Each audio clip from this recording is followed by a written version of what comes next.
Once the temperatures got down below 10 degrees, they lost their ability to nitrify.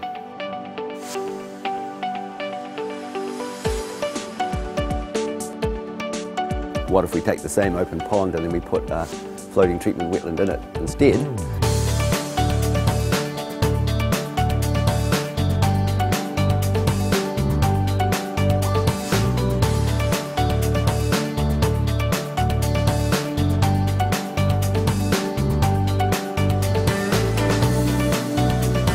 So this system here was a small system. They had the Aquamat system in here, which has got the fine bubble aeration plus some biobaffles that sort of hang into the wastewater, into the pond. During winter, once the temperatures got down, up in here, it snows up in here every winter, so once the temperatures got down to below 10 degrees, they lost their ability to nitrify. So we took those Aquamats out and replaced them with plant roots sitting on top of the fine bubble aeration, and we just run a couple of fine bubbles underneath the first run of modules there. Then it comes back down through this last block. You can see we've got the pond covered to stop the algae. Where we were getting sort of ammonia between 14 and 20 in our effluent, we're now achieving 0.5 to 0.7. So we're getting pretty much total removal of the ammonia, and then obviously from there it runs through a little UV unit down the bottom there and meets its requirements. So ammonia was the driver for this system.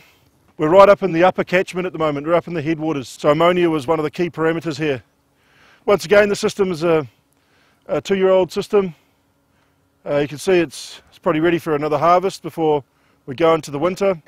It's got the impermeable baffles, so we've baffled off the pond into 3 sections: the initial aerated basin, the aerobic floating treatment media in the second section, and then this anoxic zone as it runs through here. We've got a tiny little blower in this concrete dangerous goods sheds down here. The amount of air that we need, if we can if we can activate those plant roots, like that means like the biofilm that's on there, if we can activate it with oxygen, we're getting huge amounts of nitrifying activity.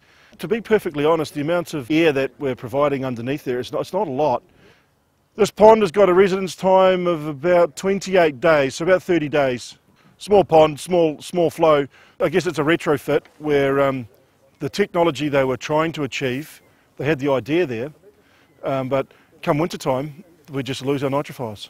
So how was the aeration when they were only getting 15? It was basically just right across the ponds. There was no plants. It was right across the pond here, and it had these Aquamat, these baffles. But once again, we're achieving a good quality effluent standard for what the regulator wants, and the operational cost is under $200. So is this sort of installation, Terry, something that's easily scalable?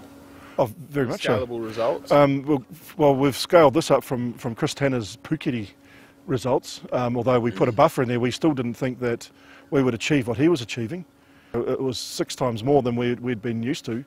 Once we concentrated that the fine bubble aeration. Fine bubble aeration beneath the root system, coming up in contact, you're mixing the water. Your oxygen transfer is so much better than a cage aerator or something like that, which really probably just put a bit of oxygen into the surface and provide circulation. But we're getting good circulation underneath these systems, and with the water turning, you can see it coming up and then running across the top.